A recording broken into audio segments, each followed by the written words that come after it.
እግዚአብሔርን እጅግ አድርገን እናመሰግናለን። ለጥቂት ደቂቃዎች የእግዚአብሔርን ቃል እንከፋፈላለን። መልእክቱ ርዕሱ ምንድነው የሚሆነው መሰላችሁ? ፈተናን ለማለፍ ወይም ደግሞ ፈተናን በድል መፈጸም የሚል። ፈተናን በድል መፈጸም። ፈተና ከባድ ነው። ፈተናን በድል መፈጸም ነው። አንድ ሰው ሳይፈተን ወይም በፈተና ሳያልፍ ለሌላው ሰው የሚናገረውም የሚኖረውም የሚያካፍለውም ህይወት አይኖረውም። ያላለፈበት ያልተማረው ያልወሰደው ያልኖረው ያላለፈበት ከሆነ ብዙ ተጽዕኖ አይፈጥርም ሰው ህይወት ላይ መጥቶ። ስለዚህ ብዙ ጊዜ ስለ ፈተና ሲነሳ ፈተናና መከራን እንቀላቅለዋለን።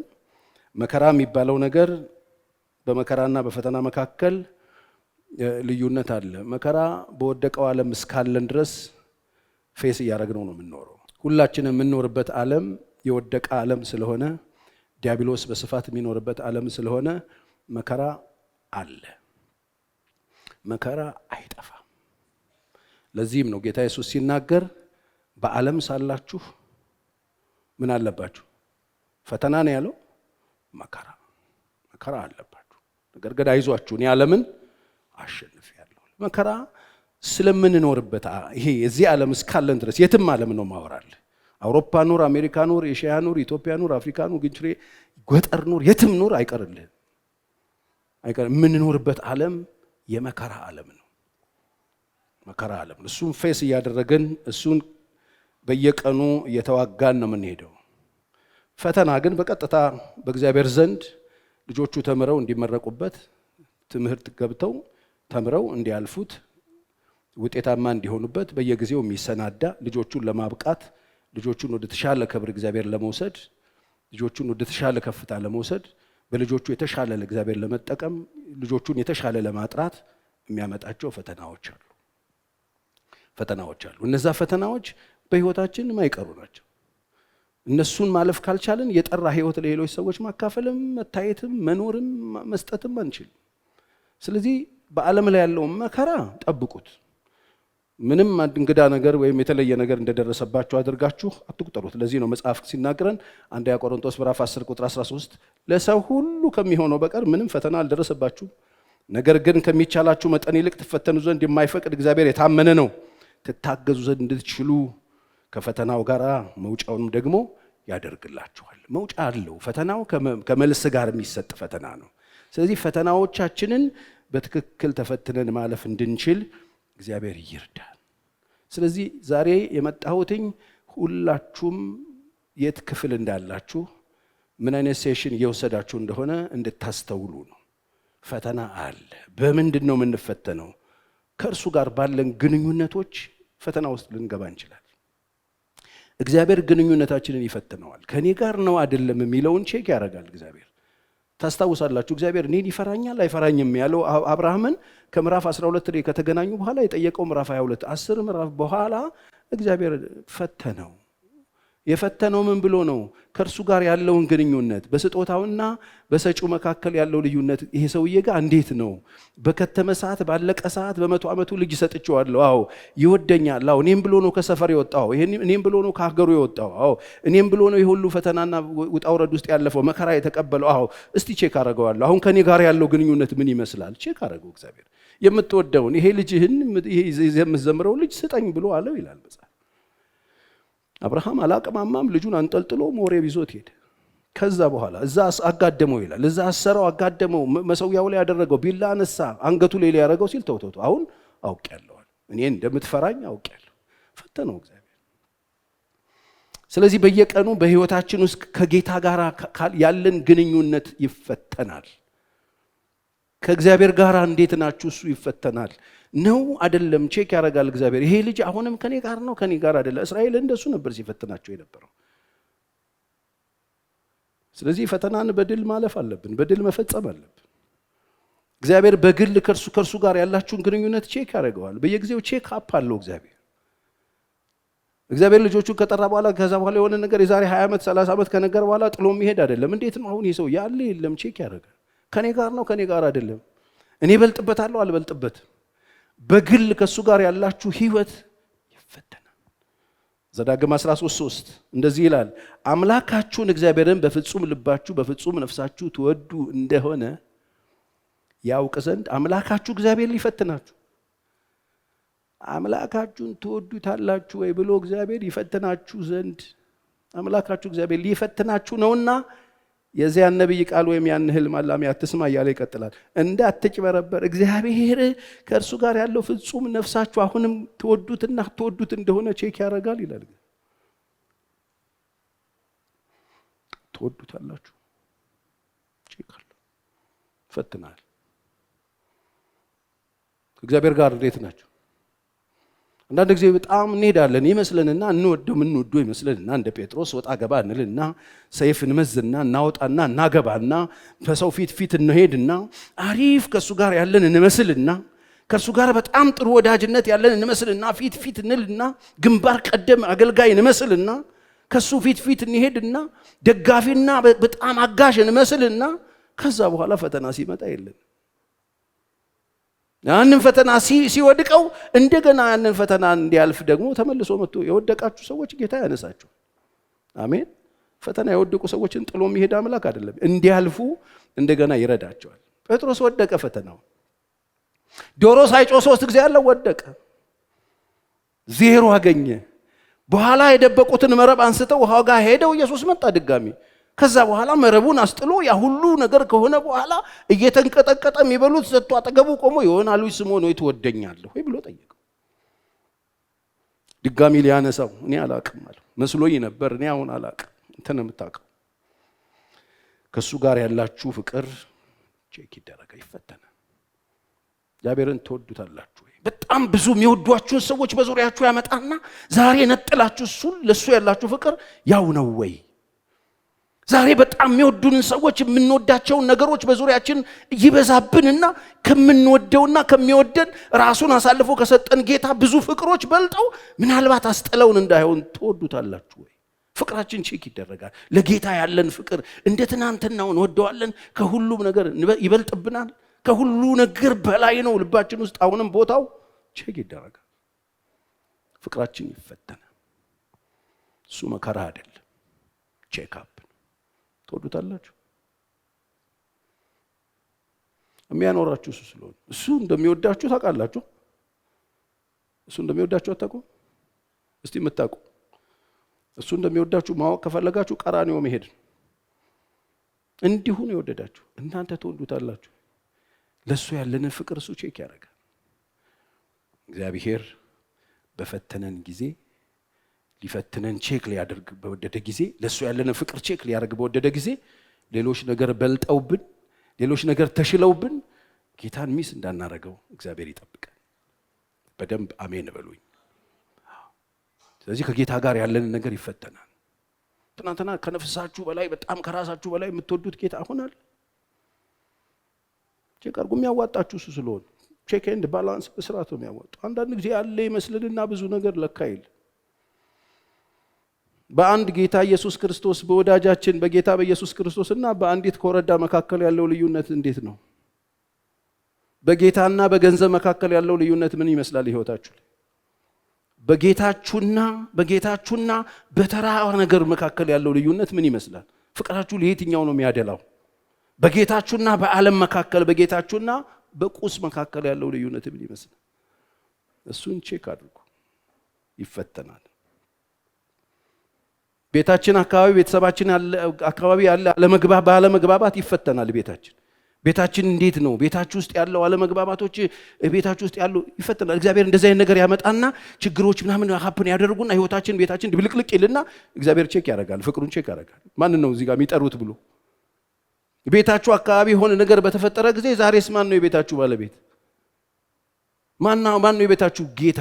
መጽሐፍ ቅዱስ እግዚአብሔር ቤትን ካልሰራ ሰራተኛ በከንቱ ይደክማል ነው። ስለዚህ ቤታችን አካባቢ በሚፈጠረው አለመግባባት ይፈትነዋል። ቤታችን ቼክ ያደርገዋል። ቤታችን አካባቢ የሆነ ነገር ሲፈጠር እዛ ጋር የት ነው የሚሄዱት ይላል እግዚአብሔር። ማንን ነው የሚጠሩት ይላል እግዚአብሔር። ማንን ነው ቅድሚያ የሚያስገቡት ይላል እግዚአብሔር። ቼክ ያደርገዋል። እነዚህ ሰዎች ማን ነው አሁን ቤታቸው ያለው? አጎት ያለልኝ ነው የምትሉት? አክስቴ ያለችልኝ ነው የምትሉት? ወንድም ጋሽ ያለልኝ ነው የምትሉት? እከሌ ያለልኝ ነው የምትሉት ወይስ ጌታ አለ ነው የምትሉት? ቤታችሁ አካባቢ ሁከት ሲፈጠር ነገሮች ሲደበላለቁ በዛ ቼክ ያደርጋል እግዚአብሔር። ፈተናዎች ቤታችሁ ውስጥ ድንገት ቤታችሁ ውስጥ ትርምስ ሲፈጠር ማንን ነው የምትጠሩት? ይፈትናል ጌታ።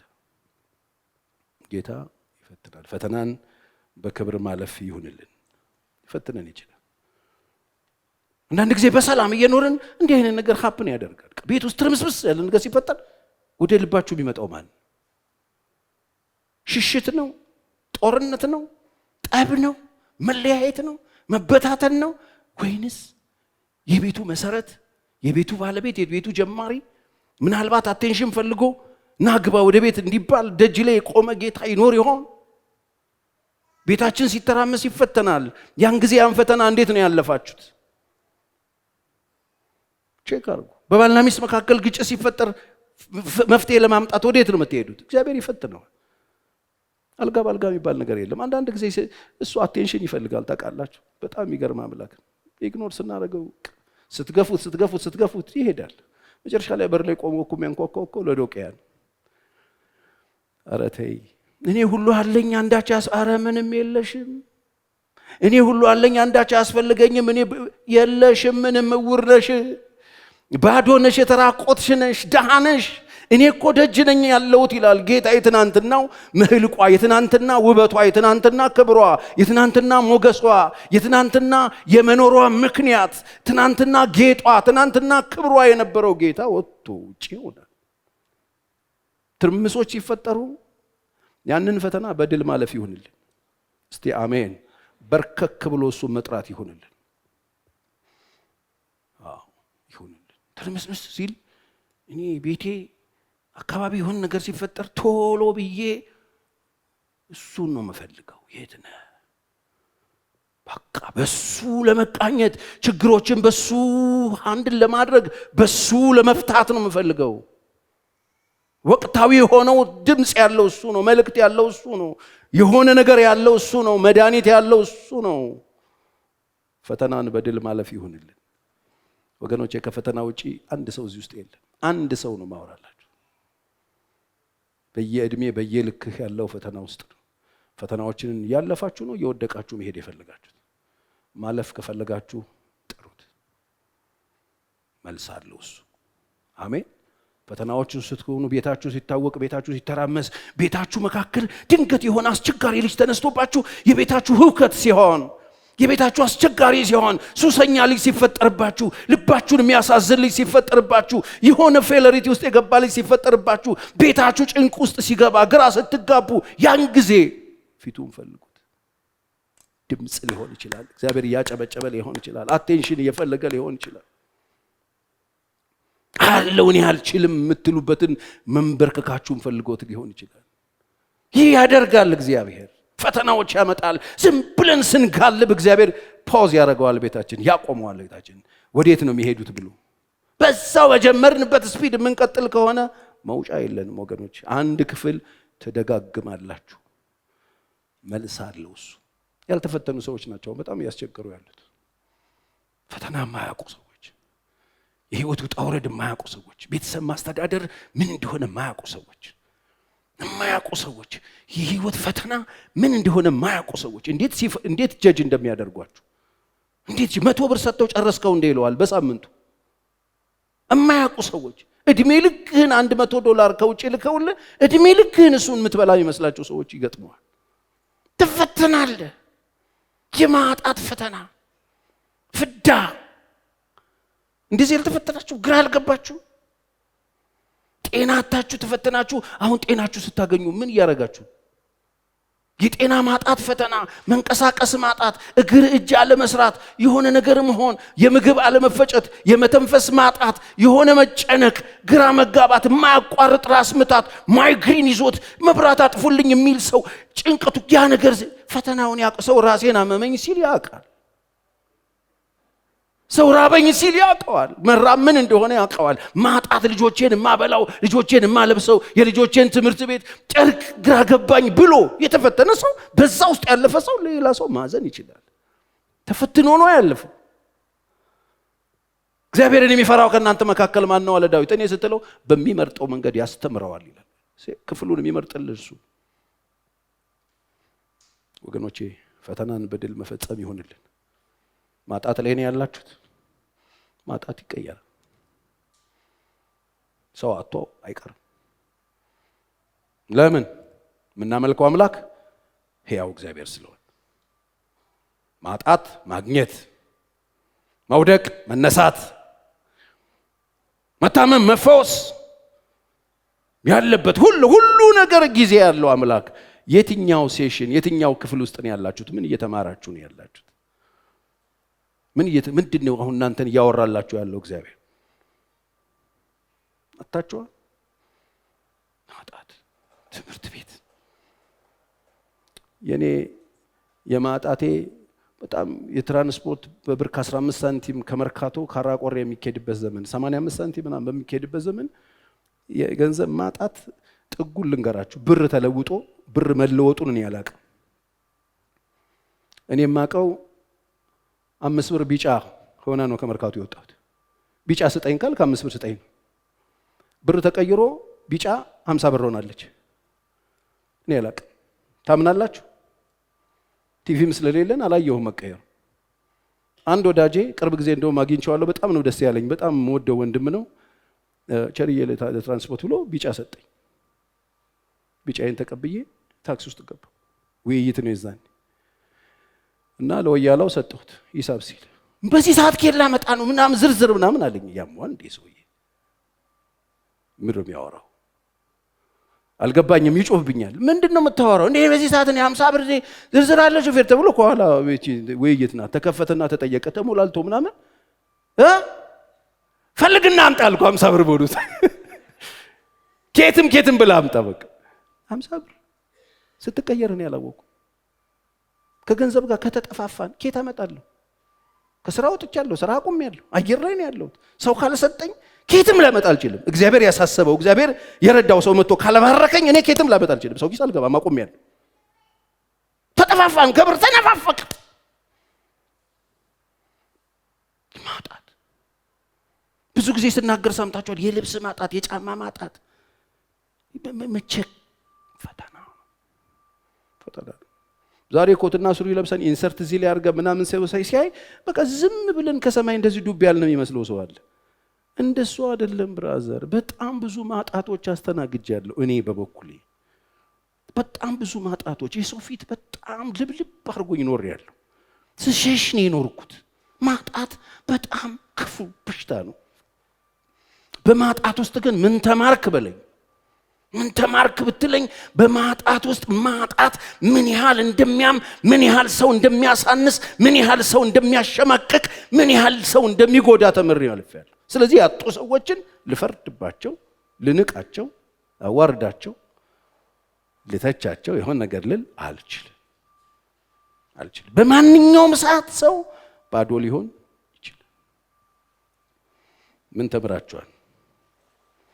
መጽሐፍ ቅዱሳችን በኢሳይያስ 48:10 ላይ እነሆ አንጥሬሃለሁ ነገር ግን እንደ ብር አይደለም እና በመከራ እቶን ፈትኜሃለሁ ይላል። እንደ ብር አይደለም። በምን? በመከራ እቶን። የመከራ እቶን እሳቱ እየነደደ እግዚአብሔር ያነጥራል። እግዚአብሔር ሲፈትን ስለሚጠላን አይደለም። ወርቅን ሄደ ወርቅ ሰሪውን ብትጠይቀው ወርቁን ስለምጠላው ነው ወይ እሳት ውስጥ ብትከተው ብትለው ወርቁን ስለሚጠላው አይደለም እሳት ውስጥ የሚከተው። ወርቅ ሰሪው ወርቁን እሳት ውስጥ የሚከተው ወርቁን ስለሚጠላው አይደለም። ወርቁን እንዲጠራለት፣ ወርቁ ቆንጆ እንዲሆንለት፣ ወርቁ ውስጥ ተሰውሮ የተቀመጡ ቆሻሾች እንዲወጡለት ወርቁ ራሱ አያውቀውም። ይሄ በሰው ፊት ሞገስ እንዳያገኝ፣ እንዳያብለጨልጭ፣ እንዳያበራ፣ እንዳያምር፣ ሰዎች ፒክ እንዳያረጉት የሚከለክለው ወርቅ ሰሪው ያውቀዋል። በወርቁ ውስጥ ወርቁን ሊያደብሰው የወጣ ዝገት በወርቁ ውስጥ የሚቀመጥ ወርቅ ሰሪው ብቻ የሚያውቀው ወርቁ ውስጥ የተሰወረ ቆሻሻውን ሊያወጣ ነው እሳት የሚመጣበት። እግዚአብሔር ስለሚጠላን አይደለም። ወርቅ እንዳይደብስ፣ የእናንተ ውበት እንዳይደበቅ፣ የእናንተ መልካም ነገር እንዳይደበቅ የመከራ እቶን ወደ ህይወታችሁ ሲመጣ እግዚአብሔር ጠልቷችሁ ሳይሆን ወዷችሁ ነው። የሰማኝ አሜን ይበል። ስለሚወዳችሁ ነው። ስለዚህ ትፈተናላችሁ። ፈተና ማለፍ ይሁንልን። አሜን። ተፈትኗል። ጌታሽ ተፈትኗል። ኢየሱስ ተፈትኗል። ተፈተነ ይላል። በረሃብ ተፈተነ። ዲያብሎስ መጣና ፈተነው። ምድረ በዳ ገብቶ ተፈተነ። ጌታችን መድኃኒታችን ኢየሱስ። ፈተናውን ኢየሱስ አለፈው። ኢየሱስን ስለሚጠላው ነው። እዛው ምዕራፍ ላይ የምወደው ደስ የምሰኝበት ልጄ ነው ተብሎለታል። የምወደው ልጄ እርሱ ነው ብሎ አባቱ መንፈስ ወርዶበት እሱ ነው የምወደው ልጄ ነው ብሎት እዛው ምዕራፍ ላይ ነው ኢየሱስ እዛው ውስጥ የሚገባው። ስለሚጠላው አይደለም፣ ስለሚወደው በመንፈስ ተነርቶ ምድረ በዳ ገባ። ፈተና ውስጥ ገባ። ፈተናው 3 ፈተና በአንድ ጊዜ መጣበት። የምን ፈተና? የረሃብ ፈተና፣ የምግብ ዋስትና ፈተና። እስቲ ልጅ ከሆንክ ይሄን ድንጋይ ዳቦ አድርገው የሚል ፈተና፣ ረሃብ የሚባል ፈተና በዛ በኃይለኛው ጾም ሰዓት 40 ቀንና 40 ሌሊት ኢየሱስ ተፈትኗል። እንዴት አለፈ? አባቱ ሰምቶ። ሰው ከእግዚአብሔር አፍ በሚወጣ ቃል እንጂ ያለ በእንጀራ ብቻ አይደለም እያለ በዚህ ብቻ አይደለም እያለ ነው ያለፈው። በዲያብሎስ ተፈትኗል። እስቲ ልጅ ከሆንክ ይሄንን አድርገው እየተባለ ልጅ ከሆንክ ጥቅስ ተጠቅሶ ኢየሱስ ተፈትኗል። ጥቅስ ጠቅሰው ሰዎች ይፈትኗቸው። ይሄው እግዚአብሔር ቃል ይሄን ነው የሚለው፣ አንተ ግን የምታወራው ሌላ ነው። የእግዚአብሔር ቃል መዝሙር 90 ላይ እግሮቻቸው እንዳይሰናከሉ መላእክቱን ስለነሱ ያዛል ተብሎ ነው የተጻፈው። ታዲያ ለተወርወርና አሳየን እስቲ አሳየን የሚል ፈተና። ልጅ ነኝ ብለሽ የለ እንዲያው፣ እሱን አግኝቻለሁ ብለሽ የለ እንዲያው፣ ድኛለሁ ብለሽ የለ እንዲያው፣ የዘላለም ሕይወት አለኝ አላልሽም እንዲያው፣ መንፈስ ቅዱስ እኔ ውስጥ አላልሽም እንዲያው፣ ቃል አለኝ አላልክም እንዲያው፣ እኮ አሳየ ነው አንተ ብሎ የእግዚአብሔር ሰው ፈተና። በየቀኑ ሕይወታችሁ በፈተና የተሞላ ነው። ፈተናውን ማለፍ እንድትችሉ እግዚአብሔር ይርዳችሁ። ፈተናውን ማለፍ የምንችለው አይናችንን እሱ ላይ ካረግን ብቻ። እሱን የምናይ ከሆነ መልሳለሁ። ምን ልበል ጌታ ሆይ ስትለውጣብ ኢየሱስ አባቱን ቃሉን እያለ ይመጣለታል። የእግዚአብሔር ቃል እግዚአብሔር አምላክህን አትፈታተን ተብሎ ተጽፏል እያለ ፈተናውን ጌታ ያለፈው ተፈትኗል። ቅድም እንዳልኳችሁ ኢዮብ ተፈትኗል። ከፈተነኝ በኋላ እንደ ወርቅ እወጣለሁ ይላል። ምንድነው ያውሉ ፈተና? የምን ፈተና? የትዳር ፈተና፣ በሚስት መናቅ፣ በሚስት መሰደብ፣ በሚስት መዋረድ። አይገርማችሁ? እኔ ቀላውጣለሁ። አንተ እዚህ በምግል እዚህ ሌትና ቀን ትጮህብኛለህ፣ አላስተኛ ብለኸኛል። እኔ ከሀገር ዞራለሁ፣ አንተ ደግሞ እዚህ ያልክ እዚህ ላይ ረፍት ተነሳኛለህ። ለምን ሰድበው አትሞትም? እስከ መቼ ነው እንደዚህ አይነት ኑሮ የምትኖረው? ሙልጭ የፈተናው ጥግ ልጆቹን አጥቶ፣ ቤቱን አጥቶ፣ ንብረቱን አጥቶ፣ ያለውን አጥቶ፣ ተዋርዶ ወድቆ አምጥታ ሙልጭ። ምንድነው የሚደረገው እዚህ ጋር? እንደዚህ ስትፈተን ምንድነው የሚደረገው? ቤት ሲታመስ ምንድነው የሚደረገው? ምን ላድርግ? ኢዮብ አለፈው ፈተናው። ኢትዮጵያዊ ቢሆን ብዬ አስቤ አውቃለሁ። አንድ ጊዜ አንድ ነገር ልንገርሽ ብሎ መቼ መግመጥ አያቅተውም። ጉሮሮዋን ገምጦት አይደል? አንድ ጊዜ ላስቸግርሽ። ድሮ እንደሱ HIV ምናምን ሰው የሚፈጅበት ጊዜ በጣም ታውቃላችሁ። ሰው እርስ በርስ ይነካከስ ነበር፣ እንደ ቫምፓየር ጀምሮን ነበር እኮ። እኛ እኮ ትንሽ ነገር ነካስ ያደረገን ይታያል። ማንነታችን ጉልት ነው የሚለው። HIV የመጣ ጊዜ እርስ በርስ ሰው እየተቦጫጨቀ ፈተና ነው። ሁሉን የማጣት ፈተና፣ በአንድ ጊዜ ደሃ የመሆን ፈተና። በምን አለፈው? እግዚአብሔር ሰጠ፣ እግዚአብሔር ነሳ፣ የእግዚአብሔር ስም የተባረከ ይሁን ብሎ ከእግዚአብሔር በጣም ብዙ መልካም ነገር ተቀብለናል። ምንድነው ይሄ? መጥተው ሲጨቀጭቁ ዝም በሉኝ ተውኝ አለ። እኔ ይሄ ነፍሴ ሕይወቴን በእጄ ያኖራለሁ፣ ስጋዬን በጥርሴ ነክሳለሁ፣ ቢገለኝም እንኳን እርሱን ጠብቀዋለሁ ብሎ ፈተናውን ያለፈው። እርሱን ጠብቀዋለሁ፣ እሱ ጻድቅ ነው እርሱ። ምክንያቱም የጸለየው የእውነቱን ነው። የጸሎት ሰው ነበር ኢዮብ። እግዚአብሔርን ያውቀዋል። የማይገባ ነገር እንደማያደርግ ያውቃል። ማንንም ይቅርታ የሚጠይቅበት ስራ እንደማይሰራ ኢዮብ ያውቀዋል እግዚአብሔር። ዛሬ የቱ ጋር ናቸው ያላችሁት? ምን አይነት ፈተና ውስጥ ነው ያላችሁት? ኢዮብ ተፈትኗል። ዮሴፍ ተፈትኗል። ቃል እስኪመጣለት ድረስ ፈተነው ይላል መጽሐፍ። ብዙ ጊዜ ኢየሱስ ሰው ያንስጨላችኋለሁ። ገና በ17 ዓመቱ ያየው ህልም ፈተና ውስጥ ከተቱ። የወንድሞች ጥላቻ፣ የመንገድ ፈተና፣ የጉድጓዱ እንደገና ባላደረገው ነገር ስሙ ጠፍቶ ጃኬቱ ኤግዚቢት ተይዞ በንጉስ ሚስት ተከሶ ምስክሮች ተቆመው መስክረውበት ተጣለ። በዚህ ሁሉ ፈተና ውስጥ በእግር ብረት ደከመ ይላል። ተፈተነ። ወገኖች ፈተና አለ። ፈተናውን ማለፍ ይሁንልን። አሜን። እንደ ብር አይደለም ማለት በመከራ እቶን ፈትኛለሁ። እንደዚህ የተፈተንሽ እህቴ ያለሽ፣ በመከራ እቶን እየተፈተናችሁ ያላችሁ፣ በመከራ እቶን ህይወታችሁ በመከራ እቶን እሳት ላይ እሳት፣ እሳት ላይ እሳት፣ ችግር ላይ ችግር፣ መከራ ላይ መከራ፣ ስቃይ ላይ ስቃይ የተደረበባችሁ ችግር አይገባችሁ ሰዎች አላችሁ። እግዚአብሔር ያወጣችኋል። ከፈተናው ጋር መውጫን ይሰጣል። እዚህ ነው ጌታ ኢየሱስ ክርስቶስ ያ ሁሉ መከራ በደረሰበት ጊዜ ከፊት ለፊቱ ያለውን ደስታ ያሰበ በመስቀል ታገሰ ይላል። ያ መከራ ታገሰ፣ ያሰበ ታገሰ። ያ ሁሉ በፊቱ የበላበት ዘይት ሳይደርቅ ያ ሁሉ የበላ ያ ሁሉ የተፈወሰ ትናንት የዘመረ ጃኬቱን ለብሶ ፊቱ ቆሞ ያንን ችንካር የመታበት ደም በደም የሆነ መዶሻውን ሮማ ወታደር ይዞ አጠገቡ ቆሞ በፊቱ ያ ሁሉ ሰልፈኛ ቆሞ በግፍ ይሰቀል እያለ ቆሞ ያ ሁሉ ችግር እያየ ያ ሁሉ ወጊ ያ ሁሉ ትንኩሽት እያለ ያ ሁሉ በልቶ ነካሽ ከሃዲ እፊቱ ተሰብስቦ እያለ እንዴት ቻለው? ያ የፈወሰው ሰውዬ እዚህ ጋር ቆሞ ሲጮ እንዴት ቻለው? ያን መከራ ያንን ግፍ በህይወቱ የተፈጸመውን ካልከኝ ኢየሱስ በፊቱ ያለውን ደስታ እያሰበ ነው የሚለው። በፊቱ የቆመውን የሮማ ወታደር እያሰበ አይል። እሱን ካሰበ አይመጣው። ክፉ ያደረጉባችሁን ሰዎች ካሰባችሁ ትክክል አይመጣም። የሚጎዷችሁን ሰዎች የምታስቡ ከሆነ ትክክል አይመጣም መልሱ። ክፉ ያደረጉባችሁን ሰዎች ካሰባችሁ መልሱ ልክ አይሆንም። ደስታችሁን አስቡት። ሁሉ ነገር ፍጻሜ ያለው። አሜን። መንፈሳዊ ሰኔ 30 አለ። የጀመርነው ሩጫ ማለቂያ ያለው ጲር ተብሎ ኳስ ሲጀመር የሚያልቅ አይመስልም ማለት ምናልባትም አሁን ያለነው እኛ ተጨመረው ሰዓት ላይ ሊሆን ይችላል። 90 ደቂቃ አልቋል። አትጠራጠሩ፣ ምንም አትጠራጠሩ። ይሄው ሀገር መንግስት ከመንግስት ጋር ህዝብ ከህዝብ ጋር እየተበላላ ነው። በቂ የሆነ ምልክቶችን መጽሐፍ መጨረሻ ላይ የሚሆኑትን ክፉ ነገሮች በሙሉ መጽሐፉ የሚነግረን በሱ መነጽር ስታዩት ሁሉም ነገር ተጠናቆ እያየነው ነው። ግፉን እያየነው ነው። ስግብግቦቹን እያየነው ነው። በቁም ሰዎች የሚበሉትን እያየነን ነው። ደም የሚጠጡትን እያየን ነው። እናንተ ማንን 666 ምናምን የሆነ አውሬ እየጠበቃችሁ ከሆነ ተሳስታችኋል። እኔ 666 የሚባለውን አውሬ እያየሁት ነው። ሕፃን ሲበላ አየዋለሁ። አውሬ ሆኖ ህዝብ ሲበላ አየዋለሁ። ሀገር ሲበላ አየዋለሁ። አውሬው ከዚህ በላይ ምን ቢመጣ ምን ያደርገናል? ምን ይበላል ከዚህ በኋላ ቢመጣ? እያየነው እንደ ጫት እንደዚህ ሀገር እየቀነጠፉ እየበሉ ነው ያሉት።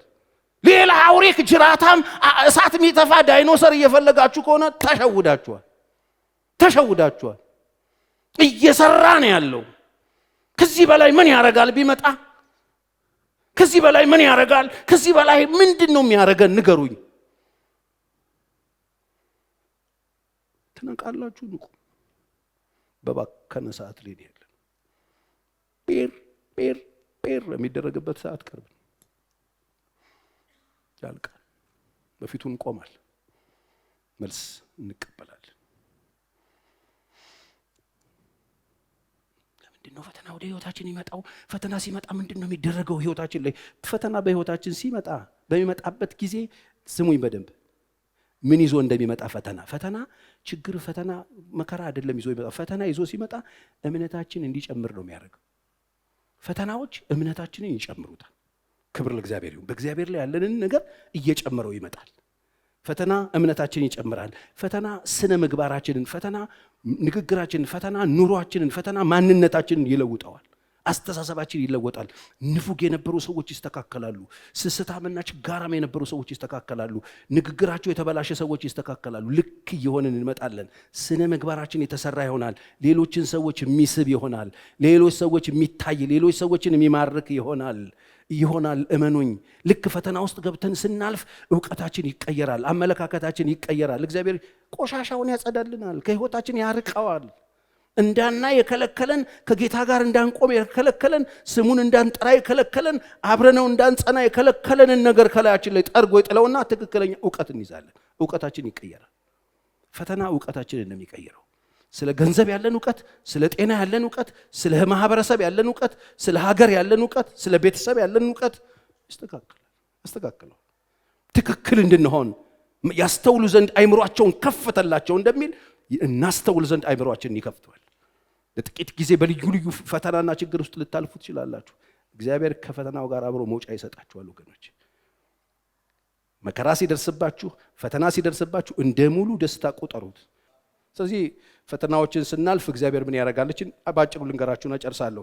ይኸውላችሁ ፈተናዎችን ስታልፉ ግራጁዌት ካደረጋችሁ፣ ማጣትን ግራጁዌት ካረጋችሁ፣ ልዩ ልዩ ሰልፎችን ግራጁዌት ካረጋችሁ፣ የሚጠሏችሁ ሰዎች በዙሪያችሁ ከበው እሱን እናንተ ሳትጠሏቸው በጎ አድርጋችሁ ካለፋችሁ፣ ማጣት ገጥሟችሁ ማጣትን በጽድቅ በእግዚአብሔር ፊት ጸንታችሁ ካለፋችሁ፣ ልዩ ልዩ አይነት የቤተሰብ የመከራ ሲገጥማችሁ፣ ቤታችሁ ሲታወክና እሱ ማለፍ ስትችሉ፣ አስቸጋሪ ልጆች ተወልደውባችሁ እነሱን አንድ ላድርጋችሁ ማለፍ ስትችሉ፣ በአገልግሎታችሁ፣ በህይወታችሁ፣ በኑሯችሁ፣ በፋይናንሳችሁ፣ በጤናችሁ የገጠማችሁን ፈተና ከጌታ ጋር ጸንታችሁ ካለፋችሁ እመኑኝ በእግዚአብሔር መንግስት ውስጥ እንቁ አገልጋይ ትሆናላችሁ። ይሄ ብቻ አይደለም፣ ባህሪያችሁ ማውራት ሳትጀምሩ የእናንተ ባህሪ ለብዙ ሰዎች ምሳሌ ይሆናል። እንደ መስታወት እንደ ሲምቦል የምትጠቀሱ ሰዎች ትሆናላችሁ። የሰማኝ አሜን ይበለኝ። እግዚአብሔር አምላክ ለክብሩ ይጠቀምባችኋል። ተሸላሚ አገልጋዮች ትሆናላችሁ። የሰማኝ አሜን ይበል። እውነቴን ነው የምነግራችሁ። እግዚአብሔር የሚሸልማቸው አገልጋዮች ትሆናላችሁ። በቀኑ መጨረሻ በጣፍላ ክፍላችሁ ስትቆሙ አንተ በጎ ታማኝ ባሪያ የምትባሉ ትሆናላችሁ። እስቲ በደንብ አሜን። እግዚአብሔር ያያል። እውነት ውሸት? እግዚአብሔር ያያል። እግዚአብሔር ይፈርዳል። እግዚአብሔር በዙፋኑ ላይ ነው። የመጨረሻ አንድ ጥቅስ ላሳያችሁ። በጣም የተገረምኩበትን አሁን ስወጣ ይዤ የወጣሁትን ጥቅስ ላንብብላችሁና ጨርሳለሁ። መዝሙር 11ን አውጡና 4 እና 5 ቁጥርን ላንብብላችሁ። እንደዚህ ይላል። በጣም የሚገርም ቃል ነው። እግዚአብሔር በተቀደሰው መቅደሱ ነው። እስቲ አንድ ላይ እንበለው፣ ጮክ በሉና፣ እግዚአብሔር በተቀደሰ መቅደሱ ነው። እግዚአብሔር ዙፋኑ በሰማይ ነው። አይኖቹ ወደ ድሃ ይመለከታሉ። ይኸውላችሁ ከዛ እንደዚህ ይላል፣ ቅንድቦቹ የሰው ልጆችን ይመረምራሉ ይላል። እግዚአብሔር ይመረምራል፣ ምርመራ ያደርጋል። እግዚአብሔር ዙፋኑ ሰማይ ነው። እግዚአብሔር በዙፋኑ በሰማይ ነው። አይኖቹ ወደ ድሃ ይመለከታሉ። እኔን አያየኝ የምትሉ ሰዎች አላችሁ። የኔን ፈተና ያየዋል። አሁን የማልፍበትን ያየዋል። እኔ እኮ ጾታዊ ፈተና ነው ያለብኝ፣ ችግር ነው ያለብኝ፣ ያየዋል። እኔ እኮ ያለቃ ፈተና ነው ያየዋል። እንደ ዮሴፍ አዎ ያየዋል። እኔ እኮ የረሃብ ፈተና ነው እኮ ያየዋል። የምድረ በዳ ፈተና ያየዋል። እኔ እኮ ድህነት እኮ ድሃንማ ያየዋል። ቅንድቦቹ ደግሞ የሰው ልጆችን ይመረምራሉ። እግዚአብሔር ጻድቃንና ኃጢያንን ይመረምራል። ይኸው ለጻድቃንና ኃጢያንን ምርመራ ማድረግ ምን ውስጥ እንዳለ ማወቅ የሚችል መመርመር የሚችል አምላክ ነው። አመፅን የወደዳት ግን ነፍሱን ምን ብሎታል?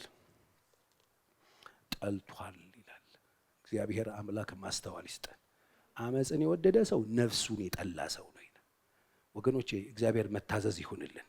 ከፈተናው ጋር አብሮ መውጫ የሚሰጥ አምላክ ነው። ሮሜ 8:28 የነገረን እግዚአብሔርን ለሚወዱ እንደ ሐሳቡ ለተጠሩ ነገር ሁሉ ለበጎ እንዲደረግ እናውቃለን። ስለዚህ እግዚአብሔር በህይወታችሁ ውስጥ የምታልፉበትን ነገር በሙሉ ለበጎ ይቀይረዋል። የዛሬ የፈተና ውጥረት፣ የዛሬ የትምህርት ክብደት፣ የዛሬ ጥናት፣ የዛሬ ወደ ላይ ወደ ታች ማለት መውጣት መግባት፣ የዛሬ ረጅም ሰዓት መጽሐፍ ላይ መደፋትና ማደር፣ የዛሬ ብዙ ማንበብ፣ የዛሬ መውጣት መውረድ፣ እመኑኝ ነገ ግራጁዌሽን የሚባል ነገር ይዞ ይመጣል። ነገ ምርቃት ይዞ ይመጣል። ክብር ለእግዚአብሔር ይሁን። ዛሬ በህይወታችሁ የምታልፉበት የትኛውም የህይወታችሁ ውጣ ውረድ ያልፋል። ስታልፉ ግን በሽልማት ማለፍ ይሁንላችሁ። እግዚአብሔር የማያውቀው ኑሮ ውስጥ አይደላችሁም። እግዚአብሔር የማያውቀው ሞት የለባችሁም። ያላችሁበትን ሁሉ ሁኔታ ያየዋል፣ ይመረምረዋል፣ ያስተውለዋል። ለእያንዳንዱ ነገር እግዚአብሔር መልስ መስጠት ይችላል። ክብር ለእግዚአብሔር ይሁን። ፈተናን በድል ማለፍ ይሁንልን። እንጸልያለን። በእግዚአብሔር ፊት መንፈስ ቅዱስ እናመሰግናለን። ክብር ሁሉ ለአንተ ይሁን። ክብር ሁሉ ለአንተ ይሁን። በፈተና ጊዜ እግዚአብሔር ፊቱን እንድንፈልግ ያደርገናል። በእያንዳንዱ በህይወታችን ውስጥ ያሉ ፍርሃቶች ሲገጥሙን ፊቱን እንድንፈልግ፣ እሱን እንድንሻ፣ በእርሱ እንድንደገፍ፣ አዲስ እርምጃ እንድንጀምር፣ አዲስ አቋም እንድንይዝ፣ ከእርሱ ኃይልም አቅርቦትም እንድንጠይቅ፣ ፊቱን እንድንፈልግና እንድንሻ ማድረግ የሚችል አምላክ ነው። አይዞህ። እያንዳንዱ ፍርሃታችን እግዚአብሔርን እንድንፈልግና በእምነት እንድንቆም ያደርገናል። እያንዳንዱ ሐዘናችን የእግዚአብሔርን መጽናናት እንድንሻ ያደርገናል። እያንዳንዱ የለቅሶ ማታችን የዝማሬ ቀኖቻችንን ይዞልን ይመጣል። እያንዳንዱ ማጣት የነገን ክብርና ማግኘት ይዞልን ይመጣል። አትፍሩ። ኢየሱስ በሁሉ ተፈትኗል። ፈተናን የምናልፍበት ጸጋ ይዞ በዚህ አለ። ይሄ ጸጋ በሕይወታችሁ ይሰራል። በእያንዳንዳችሁ ሕይወት ላይ ከዚህ ቀን ጀምሮ የእግዚአብሔር ጣት ታምራትን ታደርጋለች። ያላችሁበት የትኛውም ክፍል ይሆን መጽናናቱን ይልክላችኋል። በምድረ በዳ ያላችሁ መልአኩን ልኮ እንዳበረታው የሚያጽናና መልአክን ይላክላችሁ። በማጣት ያላችሁ የሚሰጠውን እጅ ይላክላችሁ። በሕመም ያላችሁ የሚፈውሰውን ጣት ይላክላችሁ። በግራ መጋባት ያላችሁ ከግራ መጋባት የሚያወጣው ድምፅ ይምጣላችሁ።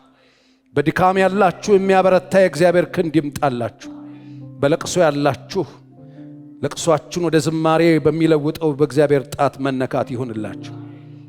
በክፉዎች የተከበባችሁ ድልን በሚሰጥ በእግዚአብሔር ኃይል በመሞላት የተባረካችሁ ሁኑ። እግዚአብሔር አምላኬ በዘመናችሁ ሁሉ ደስ የሚያሰኘውን የክብር ነጸብራቅ በእናንተ ላይ ያድርግላችሁ። ያያችሁ ይውደዳችሁ፣ ያያችሁ ይቀበላችሁ። ቀሪ የምድር ቆይታችሁ የፈቃዱን ዕውቀት በመረዳት እርሱም በማገልገል በፊቱ እግዚአብሔርን ደስ በማሰኘት ወደ እርሱ በመጠጋት በመታዘዝ እግዚአብሔር ይባርካችሁ። ድምፁን ያሰማችሁ። የሚያስጨንቃችሁ ከእግራችሁ በታች ይውደቅላችሁ። የወደቃችሁ መነሳት ይሁንላችሁ። የወደቀ አይነሳምን? የሳተስ አይመለስምን? ተብሎ እንደተጻፈ መጽናናትን ይላክላችሁ። በሐዘን ያላችሁ ልባችሁን እግዚአብሔር በደስታ ይሙላላችሁ። የቆሰላችሁን የሚጠግን የእግዚአብሔር ጣት ታገኛችሁ። ፈውስ ያገኛችሁ፣ በረከቱ ያገኛችሁ። ደስ የሚያሰኘው መንፈስ ከሆዳችሁ መፍለቅ ይጀምርላችሁ። አይኖቻችሁን በእርሱ ላይ በማድረግ የሚመጣ ድል ባለቤት ያርጋችሁ። በሚመጡት ዘመናት በድል እግዚአብሔር ያቆማችሁ። መከራውን አልፈን ፈተናውን ተሻግረን በድል በፊቱ መቆም የምንችልበትን ጸጋ እግዚአብሔር ያልብሳችሁ። የእግዚአብሔር እጅ ከእናንተ ጋር ይሆን። እናንተ አገልጋዮች፣ በዚህ መድረክ የቆማችሁ ቅዱሳን ወንድሞቼና እህቶቼ፣ እግዚአብሔር ዘመናችሁን በቤቱ ይጨርስላችሁ። በጎዶሏችሁ ሁሉ ይሙላባችሁ። እግዚአብሔር ልባችሁን ይደግፍላችሁ፣ ደስ ያሰኛችሁ። ያልጠበቃችሁት ሲሳይ ያገኛችሁ። የእግዚአብሔር ጣት ታገኛችሁ። ይህችስ የእግዚአብሔር ጣት ናት የምትባል ነገር በቤታችሁ፣ በኑሯችሁ፣ በመንገዳችሁ ይሁንላችሁ። እግዚአብሔርን አገልግላችሁታልና በፊቱም ቆማችኋል፣ አጥናችሁለታልና እግዚአብሔር የታመነ ቤት ይስራላችሁ። እናንተ ቅዱሳን እግዚአብሔርን ለማምለክ የመጣችሁ ሁሉ እግዚአብሔር ፊቱን ያብራላችሁ፣ ፈገግ ይበልላችሁ፣ ደስ ይበላችሁ።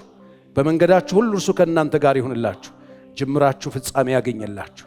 በቆማችሁበት፣ በወጣችሁበት፣ በገባችሁበት ሁሉ የእግዚአብሔር ክብር ከእናንተ ጋር ይሁንላችሁ። መከፋት ከእናንተ ይራቅላችሁ። ባዶነት ከእናንተ ይራቅላችሁ። ተስፋ መቁረጥ ከእናንተ ይራቅላችሁ። ጤናችሁ ሙሉ ይሁን። ቀሪ የምድር ቆይታችሁ በስሙ ይወረስ። እግዚአብሔር ከዛሬ እስከ ዘላለም መውጣት መግባታችሁን ይጠብቅላችሁ። አንድ ቀን በክብር በመንግስቱ እንገናኝ። ደህና ዋሉ።